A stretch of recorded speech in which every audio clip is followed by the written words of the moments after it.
누가복음 2장 41절부터 52절까지입니다. 우리 찾으신 줄 알고 함께 읽도록 하겠습니다.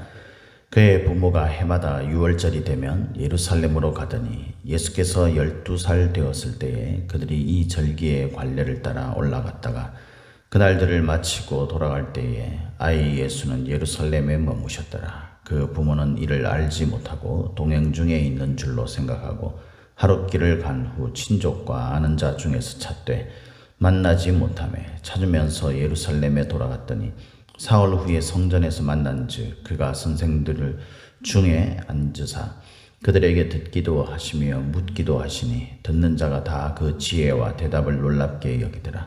그의 부모가 보고 놀라며 그의 어머니는 이르되 아이야 어찌하여 우리에게 이렇게 하였느냐. 보라 네 아버지와 내가 근심하여 너를 찾았노라. 예수께서 이르시되 어찌하여 나를 찾으셨나이까. 내가 내 아버지 집에 있어야 될 줄을 알지 못하셨나이까 하시니 그 부모가 그가 하신 말씀을 깨닫지 못하더라. 예수께서 함께 내려가사 나사렛에 이르러 순종하여 받드시더라. 그 어머니는 그 이 모든 말을 마음에 두니라. 예수는 지혜와 키가 자라가며 하나님과 사람에게 더욱 사랑스러워 하시더라. 아멘. 오늘도 저와 여러분에게 하나님의 함께 하시는 충만하신 은혜가 임하기를 예수님의 이름으로 축복합니다. 오늘 우리가 읽은 이 말씀을 가지고 다름을 인정하고 라는 제목으로 함께 말씀을 나누도록 하겠습니다. 오늘 우리가 읽은 이 본문 말씀을 가지고 다름을 인정하고 라는 제목은 우리가 사람과 사람 사이에 여러 사람들을 만났을 때 그때 두 사람만 모여도 저 사람과 내가 다르다. 이렇게 해서 사람과 사람 사이의 어떤 다름, 이것을 인정하고 우리가 화목하게 서로의 어떤 존중해 주면서 그렇게 지내라. 이런 의미가 아니죠. 이 다름이라는 것은 하나님과 우리를 말하는 겁니다. 우리가 하나님과 같은 레벨의 어떤 그런 사람일 수 없다라는 거죠. 그렇다면 이 다르다라는 이 하나님과 우리가 다르다라는 것은요, 어떤 그 레벨이나 뭐 이렇게 표현하기는 좀 어려울지 모르겠지만은 다를지 모르겠지만 하나님과 우리 사이의 수준, 능력, 이 모든 것들을 의미하는 거죠. 그게 다르다라는 거예요. 그게 다르다라는 것은 곧 우리 같은 그런 어떤 사람이 신이신 그 하나님을 우리가 다 이해할 수 없다라는 겁니다. 알 수가 없다라는 거죠. 그걸 이해하고 우리가 동등한 입장에서 내가 다 이해되어져야 되고 이렇게 되어진다 그러면은 그럼 우리가 신인 거죠. 같은 레벨이 되는 거잖아요. 그런데 우리가 하나님과 우리가 절대 같은 레벨일 수 없다라고 한다면 여러분 우리보다도 수준이 높은 우리와 레벨이 다른 그런 차원이 다른 그런 하나님에 대해서 우리가 이해하고 다 알고 이렇게 된다라는 것은 불가능한 일입니다. 하나님이 이 수준이 높은 어떤 존재가 그 수준이 낮은 존재에게 어떤 것을 알려줘야만 그것을 깨닫게 되고 또 알게 되는 그런 정도밖에는 우리가 할 수가 없는 거죠. 그래서 우리가 하나님을 다 이해하고 뭔가 믿음이라는 것이 우리에게 형성되어지고 우리가 하나님을 다 이해하고 하나님의 말씀하시는 걸 다 이해하고 우리가 순종함에 따른다라는 것은 잘못된 생각입니다. 믿음이라는 것은 이해될 수 없지만 인정하고 받아들이는 거죠. 그거를 깨닫는 거예요. 소위. 오늘 우리가 읽은 이 본문 말씀에 예수님이 12살이 되셨다라고 그렇게 이제 그 나이에 대해서 이야기합니다. 이것은 사람의 나이로 봐서는 아직 어린아이죠. 뭘 알 수도 없는 존재예요. 어른들 사이에 낄 수도 없는 그런 존재죠. 원래 이 유대인들도 그렇지 않습니까? 18세가 되면은 이제 그때 이 성인으로서의 어떤 그런 역할을 하고 그걸 인정해 주잖아요.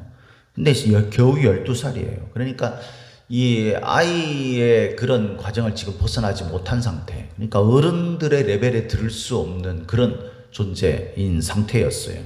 근데 그때 이제 하필이면 6월절이 있었던 거죠. 이 6월절이라는 것은 오순절, 장막절과 함께 그 예루살렘에 가가지고 이제 그 절기를 이제 지키면서 예를 드리도록 그렇게 되어 있는 그 3대 절기 중에 하나죠. 그래서 이 나사렛이라는 동네에 있다가 이제 그 베들레헴 그게 있다가 이제 찾아간 거죠. 이제 거기에 그 나사렛이라는 동네에 있다가 이제 12살 때 예루살렘에 그렇게 간 거죠. 그 거기에 가서 이제 거기서 이제 예를 다 6월절의 절기를 다 이제 지켰습니다. 그리고 난 다음에 이제 다시 이제 고향으로 돌아가게 된 그런 상황이죠.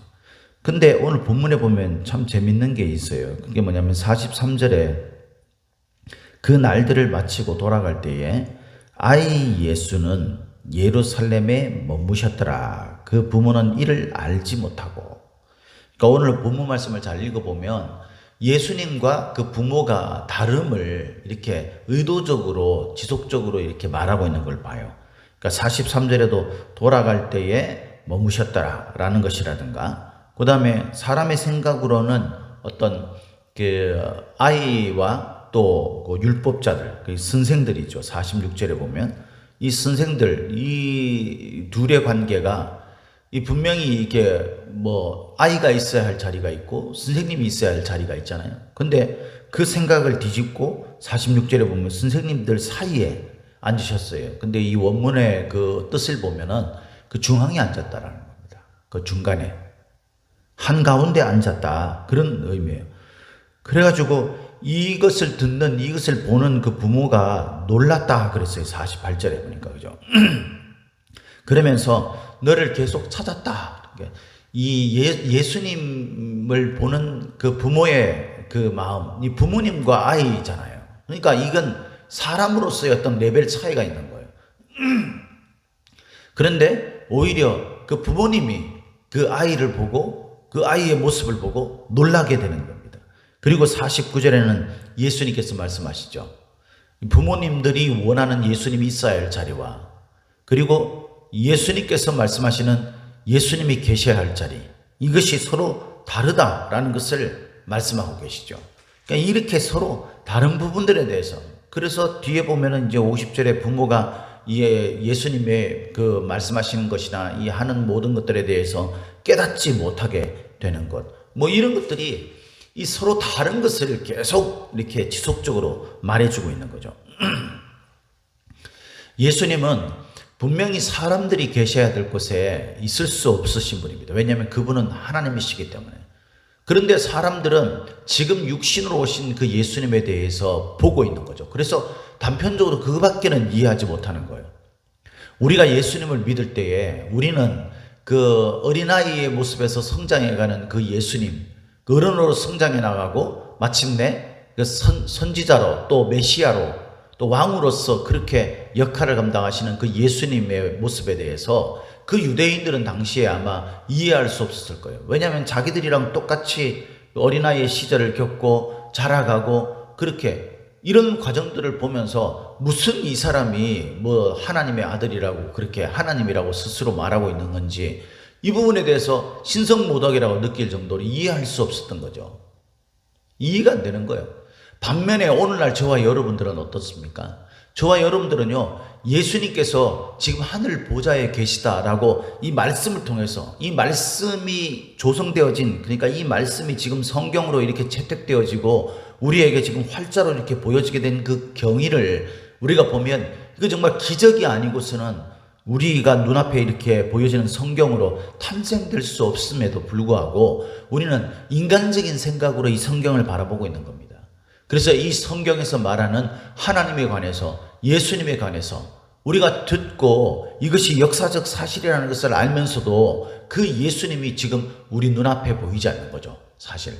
그러니까 우리 육체의 눈으로 볼 수 없고 우리 육체의 귀로 실제로 들을 수 없는 그런 이런 상황 속에서 하나님이 우리 눈에 보이지 않는다고 우리가 하나님에 대해서 잘 알지 못하는 그런 상황 속에 있을 수밖에 없는 겁니다. 하나님과 우리는 분명히 수준 차이가 있어요. 달라요. 근데 우리는 그것을 자꾸 인정하지 않고 내 수준에서 하나님을 생각하려고 하는 것, 우리의 신앙생활을 생각하려고 하는 겁니다. 그러니까 끊임없이 우리는 현실의 문제나 내게 있는 그런 어떤 내 상황이나 내 마음이나 이런 것들이 내 신앙을 휘젓고 있는 겁니다. 우리가 하나님을 하나님답게 인정하면 우리가 그 하나님의 말씀이 결국 우리들을 살리고 유익하게 하고 열매를 맺게 하고 승리하게 할 것, 이기게 할 줄 그런 우리 믿음이 있을 텐데 우리는 이것을 받아들이지 못하는 거죠. 왜냐하면 우리 인간의 생각 범위 속에서 이해되어져야 되기 때문에. 그러니까 그걸 벗어나지 못하는 겁니다. 믿음은 이것을 받아들이는 거예요. 초월하는 거죠. 그래서 이것을 지금 계속 이야기하는 거예요. 근데 재밌다고 제가 말씀드리는 건 뭐냐면요. 43절에 보면 부모가 이를 알지 못하고 라고 얘기했어요. 그 뭐를 알지 못했다는 겁니까? 이제 이 6월절 절기를 마치고 자기 고향으로 돌아왔는데 부모님들은 가고 있는데 예수님은 지금 예루살렘에 머물러 있어요. 예수님의 나이가 몇 살이에요? 12살이죠.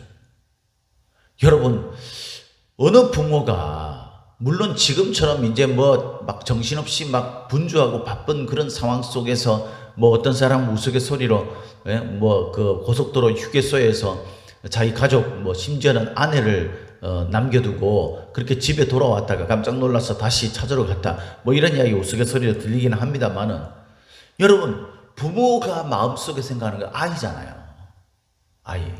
이 아이가 12살이에요. 더군다나 마리아를 한번 생각해 보세요. 요셉도 그렇고 이 아이가 어떤 아이입니까? 이 아이가 천사가 와서 수태고지를 한 아이예요. 그가 장차 메시아가 될 것에 대해서 예언한 그것을 경험했던 이 부모예요. 그런 이 부모가 예수님이 지금 곁에 있는지 없는지도 모르고 얼만큼 갔어요? 이 43절에 보니까 이 부모가 알지 못하고 난 다음에 44절에 동행 중에 있는 줄로 생각하고 하룻길을 간 후 하루를 갔다는 거예요. 하루를. 그 친족집에 딱 가서 이제 어디 있나 싶어가지고 그러니까 어디서 따라오겠지 이렇게 생각했다는 것이 정말 우습지 않습니까, 여러분? 근데 그렇게 생각했다는 거예요. 여러분, 우리 생각으로 이해가 안 되죠. 근데 우리가 생각을 해보면 하나님의 역사는요, 하나님이 모든 것을 정하시고 우리에게 유익하거나 하나님의 뜻을 나타내실 때에 그것들을 실행하십니다. 그러니까 그게 우리가 생각할 때는 이해할 수 없는 일들이 일어나는 거예요. 근데 그게 분명히 의도와 뜻이 있는 거죠. 이것에 의도와 뜻이 있다면 여기서 말하는 게 뭐겠습니까? 예수님의 특별하신 모습, 그걸 통해서 이 부모들이 알아야 할 것과 이 역사적 사실을 우리가 말씀을 통해서 보고 있는 오늘날의 성도들이 알아야 할 것을 의도적으로 보여주시려는 하나님의 뜻이라고 저는 묵상이 되었어요. 그 하나님이 우리에게 간절히 이렇게 참 터무니없는 일을 일으키시면서까지 이렇게 하시려고 하셨던, 보여주시려고 깨닫게 하시려고 하셨던 것이 뭡니까? 그건 바로 예수님이 특별한 존재이시다라는 거예요. 예수님 바로 하나님이시다라는 겁니다. 그래서 그가 어떤 것을 하실 것인지 그건 12살이 된 아이가 선생들 한가운데 앉으셨어요. 그러니까 선생들이 앉는 자리에서 한가운데 앉았다는 뜻이에요. 이거는 아이가 선생님 앞에 앉는 그런 자리가 아니라 장차 이 예수님이 선생의 위치에서 우리들에게 가르치시고 하실 것을 보여주셨다라는 거죠. 그래서 그곳에서 뭐 하셨어요? 예수님께서 듣기도 하시며 묻기도 하셨다. 이것은 뭐냐 하면은 이 선생님들이 가르치는 것을 듣고 그 다음에 이게 아니라 오히려 제자들이 사람들이 말하는 것을 듣고 그들에게 또 어떤 깨달음을 주기 위해서 이렇게 묻는 그런 것을 의미하는 것이 훨씬 더 그 의미가 큽니다. 일반적인 선생님과 어린아이가 나누는 대화가 아니라 오히려 어린아이가 선생님이 되어서 그 선생들에게 이것을 대해서 묻고 또 그것에 대해서 들으면서 깨달음을 주기 위한 어떤 질문 이런 것들을, 그래서 47절에 보면 뭐라고 되어 있어요? 듣는 자가 다 그 지혜와 대답을 놀랍게 여기더라. 이 놀랍게 여기다라는 것이 원문의 뜻은요, 이성을 마비시킬 정도의 충격적이다, 그런 뜻이에요. 그 선생님들의 입장에서는 도저히 이게 이해가 되지 못하는 상황인 거죠. 이 12살 된 아이가 자기들에게 말하고 하는 그 모든 것들을 들어보니까 이거는 그 12살이 아닌 거예요. 너무나 충격적인 겁니다. 이거는 도저히 사람의 생각과 논리로는 이해할 수 없는 거예요. 근데 48절에 그의 부모가 보고 놀라며 라고 왔죠. 이 놀라다라는 것은 어떤 의미의 놀라는 거겠어요?